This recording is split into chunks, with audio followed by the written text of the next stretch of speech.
present administration, headed by Minister Wike, gave just one family, husband, wife, and children, are the people in that company, gave one family 508 hectares of land in Usman here. No be Bagalada, no be Kujeo, Usman. 508 hectares of land. Many Abuja people, residents, have applied for land over some 20 years ago, some 15 years ago, just a plot, just 800 square meter to build their home. They are still on waiting list. But Wike-led leader in Abuja, they gave out last month, they gave one person, one company, 508 hectares. It's like you giving the whole Wuse to one family, to one company. It is not for mass housing. Oh. I keep telling you, mass housing doesn't require right of vote. It is letter of intent. My brother, does it make sense to you and I? If they share that land, over 100,000 people will be smiling home for Christmas right now. It is time for our leaders to start having conscience. What is bad is bad. So that we could see very quickly that, oh dear. Okay, yeah, there we go. That's General Saham. That's General Saham. Yeah, okay. So that's him. Yes. And then just for a better context, where in name before in badge, so that when I go see, I'm not seeing him indeed we talk about, and that's General Saham. That's him here. So now it don't come out can they explain on why EBC, the River State Governor, no like him. At the time, he be the General Officer Commanding GOC 6th Division, Nigerian Army, Major General Jamil Sarham, name. He claimed that River State Governor Nyesom Wike declared war against him for rejecting that is Wike's billions of naira bribe. You understand, sir?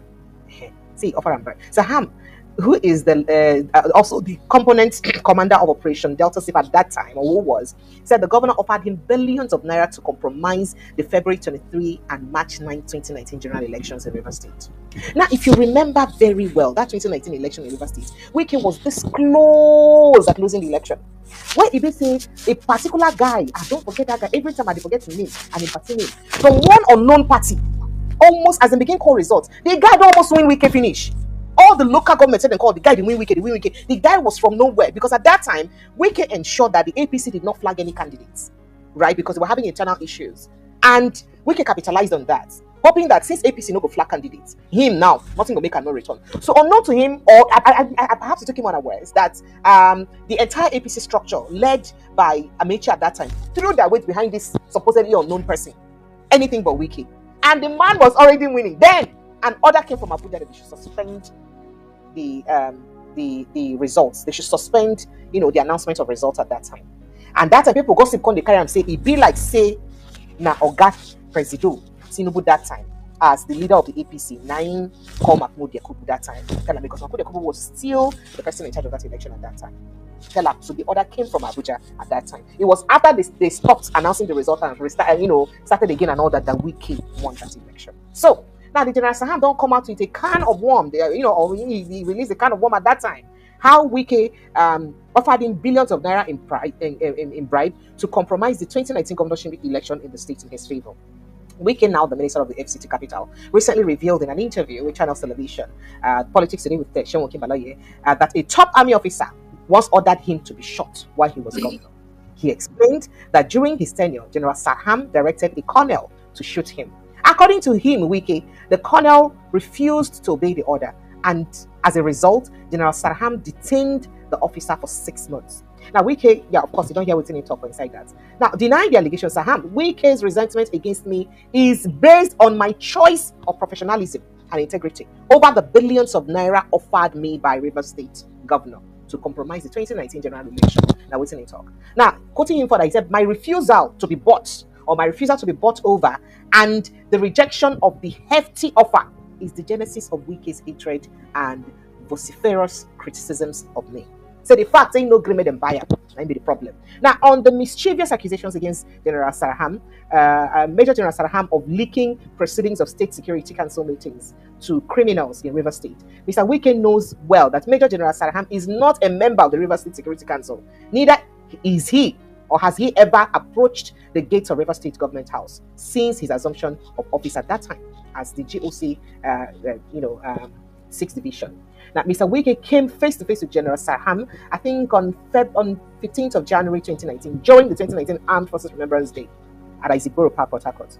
In Nigeria, so the Nigerian Army wishes to challenge Wike to provide the public with any evidence of such meetings where incident with, where that kind of thing happened. That within Army they talk. With any meeting with General Sarham in attendance, please, you should provide it. Wike's allegations against Sarham is alleged selfish involvement in illegal oil bunkering is another reckless, spurious, and mischievous accusations. They responded. Hence, headquarters of the division wishes to request the Rivers governor to take the most civilized way of putting up a petition at the relevant authorities to make his point. Now, so then talk. Make you begin to respond to the question, sir. I say, make I start with this one.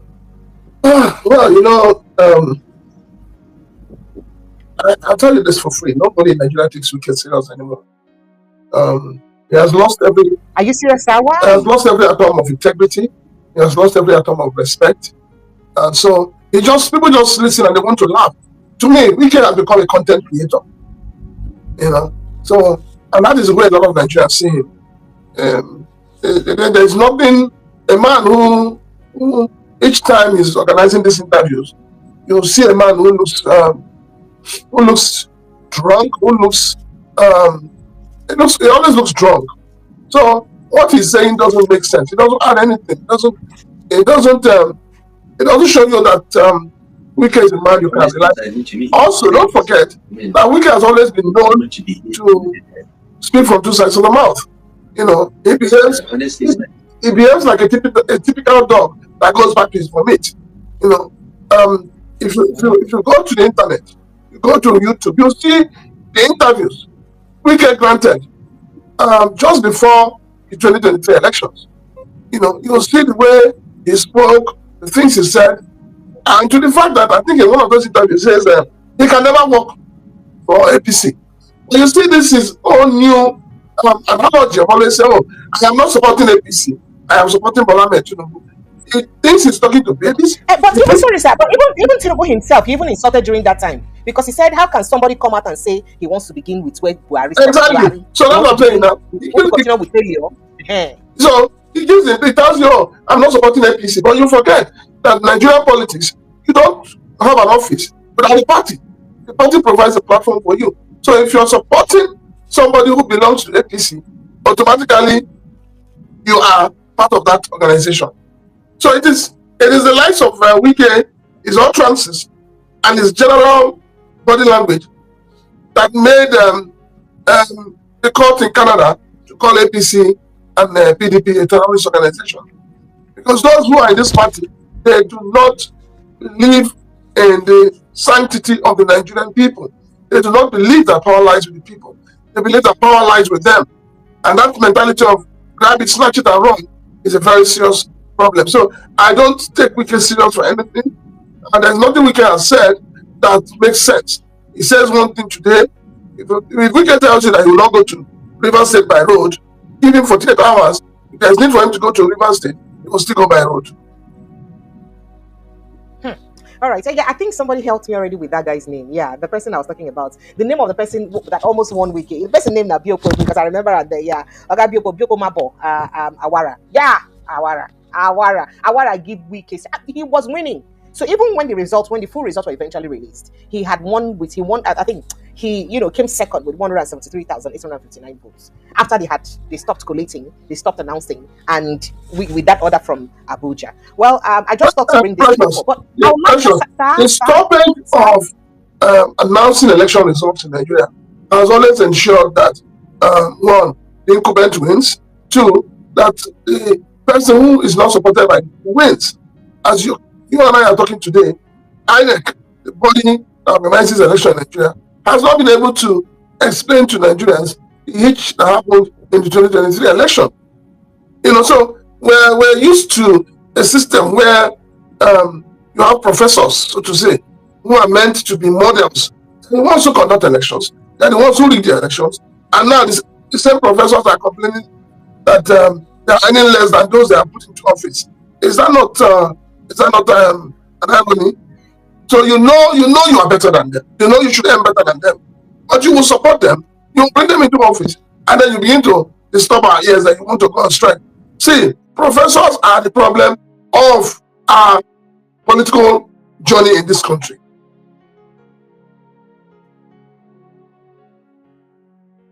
All right, sir. Okay, but then if truly this allegation are true, saying offer billions of naira in bribery, and concerning the allegations they're on top of your head concerning the one we be saying buy properties for US, so you don't really give any clear answers to. You just talk saying wife a US citizen, in children a US citizen.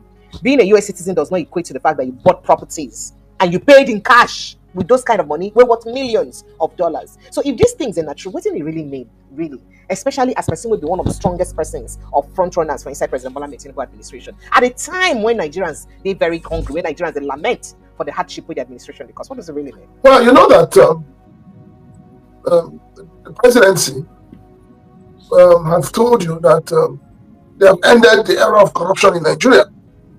And you also know the position of Sowore on this. You also know the position of a lot of other Nigerian governments. So what it means is that we're in a country where because the so-called leaders rig their way into office, because the so-called leaders are not the choice of people, because the so-called leaders do not believe in the sovereignty of the people, so it becomes difficult for the same people to ask them to be accountable. So when you hear a wicked tell you, oh, my wife is an American citizen, my children are American citizens, please, precious, send the citizenship of property on people. So is wicked talking to, does it think that Nigerians are foolish or stupid? So if you tell us that your wife is an American citizen, then it means that because she's an American citizen, they have given her a house for free. So, I mean, everybody knows that the political class are highly, highly corrupt. And the unfortunate thing is that they steal the money in this country and they take it abroad. They don't even invest it in this country. And that is how wicked a lot of them are. Very wicked, selfish, and callous individuals. So it's not an issue of whether nobody's asking questions. The thing is that you see the people that are giving some cups of rice, some tubers of yam, and some packs of noodles, maybe with 5,000 or 10,000. Are they the ones going to ask the man who has given them the money to be accountable? It is said that he who pays the piper dictates the tone. Until the Nigerian people come to that consciousness of rejecting whatever is given to them by any politician and voting the right person in, you cannot hold somebody who has given you money accountable. It's like somebody going to thief now and brings the money and share it to some people. If everybody's calling that person thief, those who receive part of those process will not call that person thief. So we're in a dilemma in this country, politically speaking, and when it comes to elections, those who conduct, those who monitor, those who announce results, we all need to check them. These are the problem people in this country. They are not helping this nation to develop. And after making that mistake, it is now when they are retired, or when they are close to their death, or when they fall sick and they're bedridden, that is when they begin to say the truth and begin to seek apology from Nigerians. All right, sir. So, since we look at the week in retrospect, still within this week, Sowore don't dig out an old voice recording. We expose how wicked in the threatening to murder some INEC officials if they not do in bidding to rig the election in favor. Make I quickly go play you that video again. Then you go tell us if truly why do you think that? Okay, I mean, when this happened, he had immunity because he was governor, and immediately he stopped to be governor, of course, become minister. But why do you think that none of the authorities, especially as he no get immunity right now, never ever call up to question him or query him over this leak? Prince Francis Chilaka, did you pay attention to that? Yeah, I've listened to that a long time ago. I listened to it when it came out. I'm sure you would. Yes, I listened to I'm it. sure you would. And I keep saying that. But it's shocking that every time you hear that, When it just you have shocks you. You want to wonder a country with two laws, two justice system, you expect that things like this will happen. After all, it is still in this same country that the honorable member told an Uber driver how he was going to waste him, how he was going to make him disappear. So we're running a system of electoral system that that encourages violence, that encourages impunity. And that's why I've said that this 1999 constitution is the worst thing that anybody has given to this country. It's the worst thing. If that voice clip, when it came out then, if it was an ordinary person, the EFCC, the DSS, the Nigerian police, the NSDC, everybody will be after that person. So at the same time, assuming that Wike is not a member of the kitchen cabinet of Mr. President as a minister, they would have come for him. So that's the problem we're having. We're having a leadership that is selective in its appointment, a leadership that is selective in who gets punished, a leadership that is selective in who gives account to the Nigerian people. And these are the kind of things we need to end if we really want a country that will move forward. Say, Precious, these days I just laugh when your National Bureau of Statistics, when they open their foul mouth and read all kinds of information to you, and you see the media, the print media, the electronic media, the mainstream media particularly, they'll be turning it and trying to shove it down people's throats. You tell me that inflation is going down, yet petrol is still the same price, the bag of rice is still the same price. You see, let me see, Precious, this afternoon, I was just in one of those moods where I was reflecting. And I asked myself one very pertinent question. And my question is, why did we now as Nigerians, why did we reject Jonathan? Why did we chase Jonathan away? Because he was a weakling. No. Not only that, the administration was corrupt. It was not working. That's what people say. I've seen more to that. I saw a situation where what my spirit told me, like the men of God will tell you, that the spirit ministered unto me. What I saw that played out with Jonathan was nothing but tribal sentiment and ethnicity at its highest. If you check those,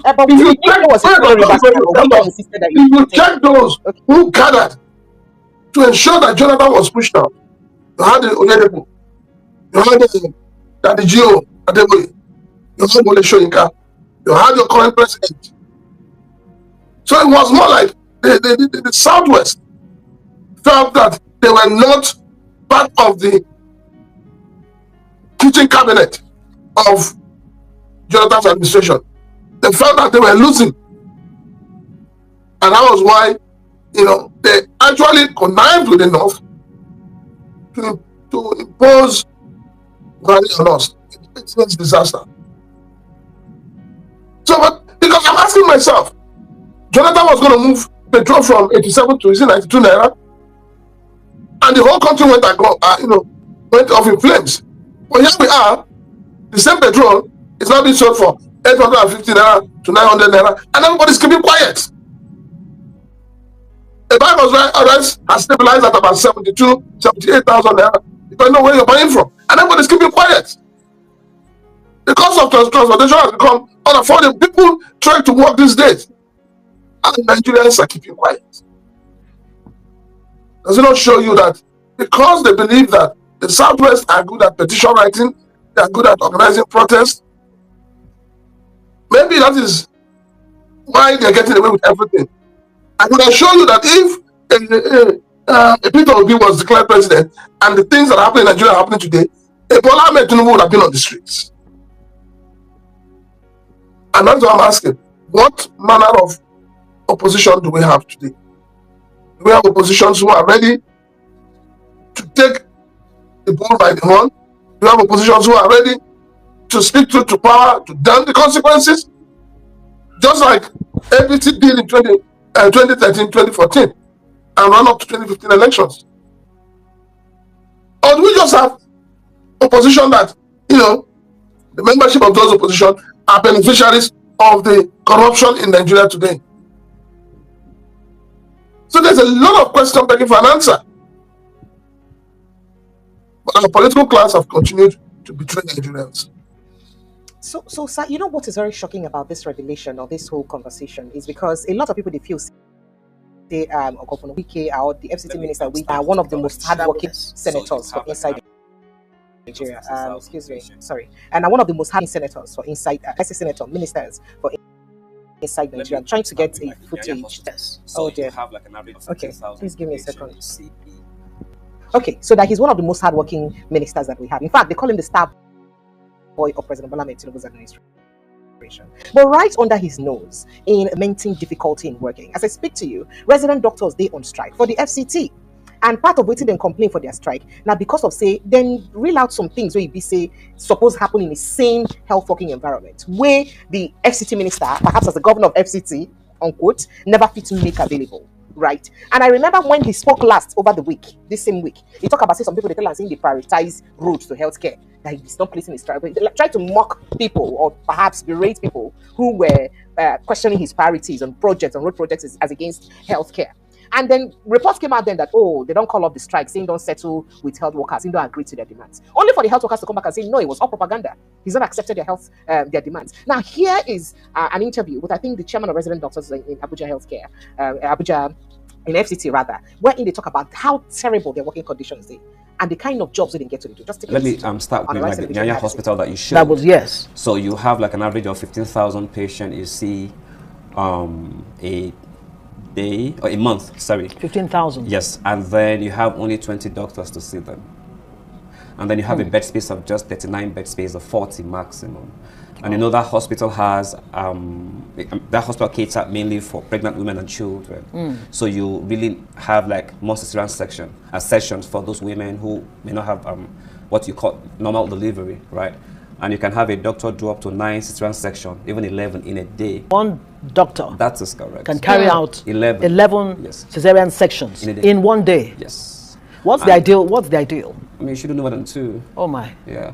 So if a doctor is doing 11, 10, then how do you prevent unnecessary mortality? How do you prevent that? Or you go to some other hospitals where a doctor takes shifts in a call in all the 4 major departments. So these things are not realistic. And so you see doctors collapsing at work. You see doctors dying, like the case we had in Port Harcourt. You see doctors on self-medication, on antidepressants. Oh yeah. You see doctors hypertensive and medication. So these are not just good for us. And not even, in fact, we're actually practicing quackery on our patient with this kind of condition. No, I need you to stress that point. I said, in fact, what exactly does it mean? As in medical doctors who are well trained, right, well certified, absolutely, are practicing quackery. That's correct. Because of lack of manpower. So that's quackery actually. Hey. When you're doing 11 cesarean section, that's quackery already. Maybe that's quackery already, because you don't even have the time to recover before you get to the next one. Absolutely, yes. And there are other things as well. So that's not nice. Now, this is the FCT. And now where BC are or got they in charge. I just thought to bring this to the fore, by the way. They could not flog that too much. No, I'm not flogging it, but you see, the government we have today has failed to prioritize the needs of the Nigerian people. The government, I think they've just been deliberate about it. They know that if they fix the health sector, people will not be thinking of going abroad. Nobody will be thinking of, alternative medicine. But you don't fix it. You are busy building houses for judges. So that shows you what misplaced priority is. What we should focus our energy on in this country, we don't do that. We do not. So it's gotten to that point where the Nigerian life, the doctor, to anybody doesn't really matter. The Nigerian life doesn't matter. Because those you have given your sovereignty to, those who have grabbed and snatched your sovereignty, they don't care. When they're talking about one doctor to say 11 CS, yeah. But are you also talking about the price of drugs? It's one thing to see a doctor. It's another thing to get a prescription. It's even something far much better to be able to have the finances to buy the drugs. Anytime we say that, if you want to understand what a lot of Nigerians are going through, take a drive, take a walk, or take a bus and go to Lasut, or you go to Luth. You will find out that if you go to the pharmacies in these hospitals, there are people who are seated waiting for what they call destiny helper, for somebody who can just look at them and buy all the drugs they want for them. Then when you come out of their gates as if you're leaving, you'll find another set of people. Every one of them carrying prescription, pleading, asking, please, can you buy these drugs for me? So that is the sad reality that we're faced in this country. As of today, nothing seems to be working. The only thing that seems to be working are those agencies of government that are meant to bring revenue. Because almost all the agencies are now revenue generating. All right, sir. Those are the only things that are working. All right, sir. For those agencies, those ministries that should work to improve the lifestyle of the Nigerian people, to give the people, Nigerian people life, a meaningful life, they're not functional.